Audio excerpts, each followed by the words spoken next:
ವಸುದೇವಸುತಂ ದೇವಂ ಕಂಸಚಾನೂರಮರ್ದನಂ ದೇವಕೀ ಪರಮಾನಂದಂ ಕೃಷ್ಣಂ ವಂದೇ ಜಗದ್ಗುರು. ಹರೇ ಕೃಷ್ಣ ಕೃಷ್ಣ ಕೃಷ್ಣ ಹರೆ ಹರೆ ಹರೆ ರಾಮ ರಾಮ ರಾಮ ಹರೆ ಹರೆ. ಸಾಹಿತ್ಯಚರಿತ್ರೆ 49ನೇ ಅಧ್ಯಾಯ. ಸಾಹಿತ್ಯಚರಿತ್ರೆ 49 ಅಧ್ಯಾಯ ಪಡೆದು ಶಿರಡಿಗೆ ಹೊರಟರು. ಮನ್ಮಾಡ ಮತ್ತು ಕೋಪರ್ಗಾಂವ್ ದಾಟಿದ ನಂತರ ಟಾಂಗ ಮಾಡಿಕೊಂಡು ಶಿರಡಿಗೆ ನಡೆದರು. ಶಿರಡಿ ಸಮೀಪಿಸುತ್ತಿರುವಾಗಲೇ ದೂರದಿಂದ ಮಸೀದಿಯ ಮೇಲೆ ಹಾರಾಡುತ್ತಿದ್ದ ಧ್ವಜವನ್ನು ಕಂಡು ಕಣ್ಣಿಗೆ ಬಿತ್ತು. ಬೇರೆ ಬೇರೆ ಸಂತರ ಆಚರಣೆ ಬೇರೆ ಬೇರೆಯಾಗಿರುತ್ತದೆ. ಧ್ವಜವನ್ನು ನೋಡಿದ ತಕ್ಷಣವೇ ಅವರ ಮನಸ್ಸಿನಲ್ಲಿ ಈ ಸಂತರಿಗೆ ಧ್ವಜದ ಮೋಹ ಏಕೆ, ಅದೇನು ಅವರ ಹಿರಿಮೆಯನ್ನು ವ್ಯಕ್ತಪಡಿಸುತ್ತಿದೆಯೇ ಎಂಬ ಭಾವನೆ ಮೂಡಿತು. ಅವರು ತಮ್ಮ ಸಹ ಪ್ರಯಾಣಿಕರಿಗೆ ಈ ರೀತಿ ಈ ಶಿರಡಿ ಯಾತ್ರೆ ಬೇಡ, ಹಿಂದಿರುಗುವೆನೆಂದು ಹೇಳಿದರು. ಆಗ ಅವರು, ಹಾಗಿದ್ದರೆ ನೀವು ಇಷ್ಟು ದೂರ ಬಂದಿದ್ದು ಏಕೆ? ಈ ಧ್ವಜ ನೋಡಿ ನಿಮ್ಮ ಮನಸ್ಸಿಗೆ ಅಶಾಂತಿ ಉಂಟಾಯಿತು. ಶಿರಡಿಯಲ್ಲಿ ರಥ, ಪಲ್ಲಕ್ಕಿ, ಕುದುರೆ ಮುಂತಾದ ಸರಮುಜಗಳನ್ನು ನೋಡಿದರೆ ನೀವು ಏನನ್ನಬಹುದು ಎಂದರು. ಆಗ ಸ್ವಾಮಿ, ಪಲ್ಲಕ್ಕಿ ಮುಂತಾದವುಗಳನ್ನು ಇಟ್ಟುಕೊಂಡಿರುವ ಅನೇಕ ಸಾಧು ಸಂತರನ್ನು ನೋಡಿದ್ದೇನೆ, ನೋಡುವುದಕ್ಕಿಂತ ಹಿಂದಿರುಗುವುದೇ ಲೇಸು ಎಂದು ಹೇಳಿ ಹಿಂದಿರುಗಿ ಸಿದ್ಧರಾದರು. ಸಹ ಪ್ರಯಾಣಿಕರು ಬಲವಂತ ಮಾಡಿ ಕುತರ್ಕ ಬಿಟ್ಟು ಅವರಿಗೆ ಮುಂದುವರಿಯುವಂತೆ ತಿಳಿಸಿದರು. ಬಾಬಾ ಅವರಿಗೆ ಅವುಗಳ ಮೇಲೆ ಆಸಕ್ತಿ ಇಲ್ಲವೆಂದು, ಭಕ್ತರೇ ಅವರ ಮೇಲಿನ ಪ್ರೀತಿಗಾಗಿ ಅವೆಲ್ಲವನ್ನೂ ಇಟ್ಟಿರುತ್ತಾರೆ ಎಂದು ತಿಳಿಸಿದರು. ಈಗ ಒತ್ತಾಯ ಮಾಡಿ ಅವರನ್ನು ಶಿರಡಿಗೆ ಕರೆದುಕೊಂಡು ಬಂದರು. ಮಸೀದಿಯಲ್ಲಿ ಪ್ರವೇಶ. ಬಾಬಾ ಅವರನ್ನು ನೋಡಿದೊಡನೆ ಅವರ ಮನಸ್ಸು ಕರಗಿತು. ನಯನಗಳಲ್ಲಿ ಹಸಿರು ತುಂಬಿತು. ಕಂಠವು ಗದ್ಗದವಾಯಿತು. ಅವರ ಗುರುವಿನ ನೆನಪಾಯಿತು.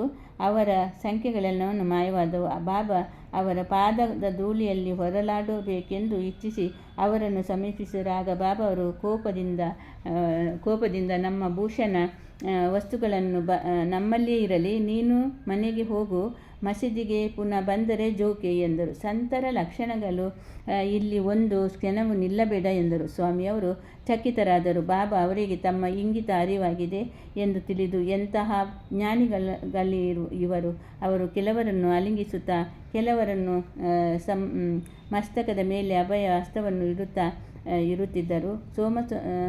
ಸೋಮದೇವ ಸ್ವಾಮಿ ಕಂಡರು. ಅನಂತ ಸೋಮದೇವ ಸ್ವಾಮಿ ತಮ್ಮ ನಡತೆ ಸರಿಯಾಗಿರಲಿಲ್ಲವೆಂದು ಬಾಬಾ ಅವರ ಆಕ್ರೋಶವು ಪರೋಕ್ಷವಾಗಿ ಆಶೀರ್ವಾದಿಸುವುದೆಂದು ಬಗೆದರು.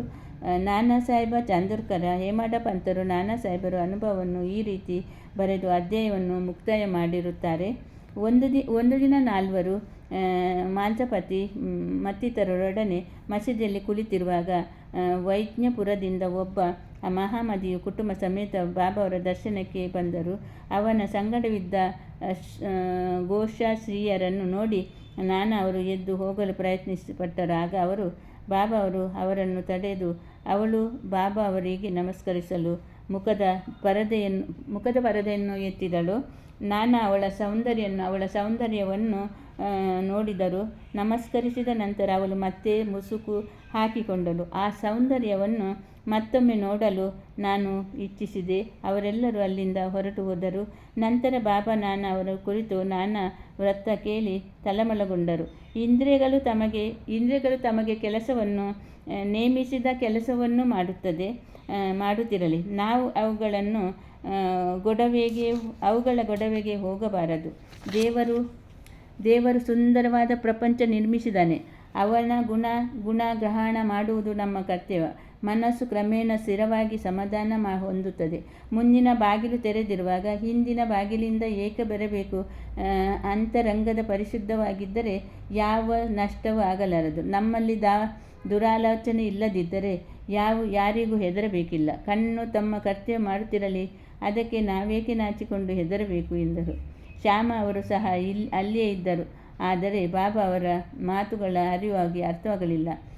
ಮನೆಗೆ ಹೋಗುವಾಗ ದಾರಿಯಲ್ಲಿ ನಾನು ಅವರನ್ನು ವಿಚಾರಿಸಿದರು. ಆಗ ನಾನಾ ಸಾಹೇಬರು ಆ ಸ್ತ್ರೀಯ ಸುಂದರ ಮುಖ ನೋಡಿ ನನ್ನ ಮನಸ್ಸು ಅಶಾಂತಿಯಿಂದ ಇತ್ತು. ಬಾಬಾ ಅದನ್ನು ಅರಿತು ನನಗೆ ಈ ರೀತಿ ಹಿತವಚನ ನುಡಿದರು ಎಂದು ಹೇಳಿ ಕೆಳಕಂಡಂತೆ ವಿವರಿಸಿದರು. ನಮ್ಮ ಮನಸ್ಸು ಸ್ವಭಾವ ಚಂಚಲವಾಗಿ ವಾದದ್ದು. ಆದರೆ ಅದು ನಿರಂಕುಶ ಆಧಾರಕ್ಕಾಗಿ ನಾವು ಶರಣಾಗತರಾಗಬಾರದು.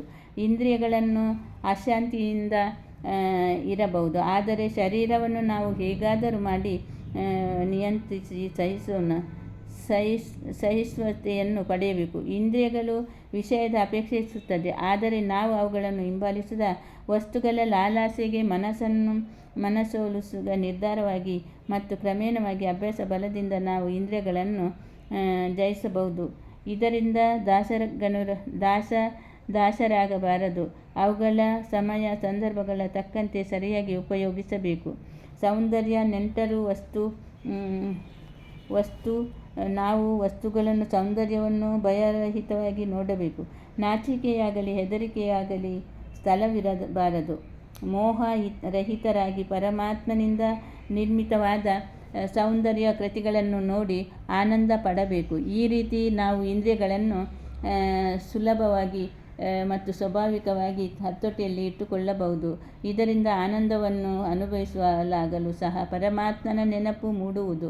ನಮ್ಮ ಬಾಹ್ಯೇಂದ್ರಿಯಗಳನ್ನು ಹತೋಟಿಯಲ್ಲಿ ಇಟ್ಟುಕೊಳ್ಳದೆ ಮನಸ್ಸು ಧರ್ಮ ಅರ್ಥ ಕಾಮಗಳ ಸಿಲುಕಿದರೆ ಆ ಜನನ ಮರಣವೆಂಬ ಊಹೆಯಿಂದ ನಮಗೆ ತಪ್ಪಿಕೊಳ್ಳಲು ಅಸಾಧ್ಯ. ಆದರೆ ನಾವು ವಿವೇಕವನ್ನು ತಮ್ಮ ಸಾರಥಿಯನ್ನಾಗಿ ಮಾಡಿಕೊಂಡೇ ಇಂದ್ರಿಯಗಳನ್ನು ದಾರಿ ತಪ್ಪಿ ಹೋಗದಂತೆ ಮಾಡಬಹುದು. ಆದರೆ ಇಂತಹ ಸಾರಥಿಯಿಂದ ನಾವು ಶಾಂತಿ ಸಾಗರವಾಗಿ ಸಾಯಿ ಪಾದವನ್ನು ಸುಲಭವಾಗಿ ಸೇರಬಹುದು. ಶ್ರೀ ಸಾಯಿ ಪ್ರಣಾಮ. ವಸುದೇವಸುತಂ ದೇವಂ ಕಂಸಚಾನೂರಮರ್ದನಂ ದೇವಕೀ ಪರಮಾನಂದಂ ಕೃಷ್ಣಂ ವಂದೇ ಜಗದ್ಗುರು. ಹರೇ ಕೃಷ್ಣ ಕೃಷ್ಣ ಕೃಷ್ಣ ಹರೇ ಹರೇ, ಹರೇ ರಾಮ ರಾಮ ರಾಮ ಹರೇ ಹರೇ. ಕೃಷ್ಣಾರ್ಪಣಮಸ್ತು. ಹರೇ ಕೃಷ್ಣ, ಹರಿ ಬೋಲ್, ರಾಧೆ ರಾಧೆ. ವಸುದೇವಸುತಂ ದೇವಂ ಕಂಸಚಾನೂರಮರ್ದನಂ ದೇವಕೀ ಪರಮಾನಂದಂ ಕೃಷ್ಣಂ ವಂದೇ ಜಗದ್ಗುರು.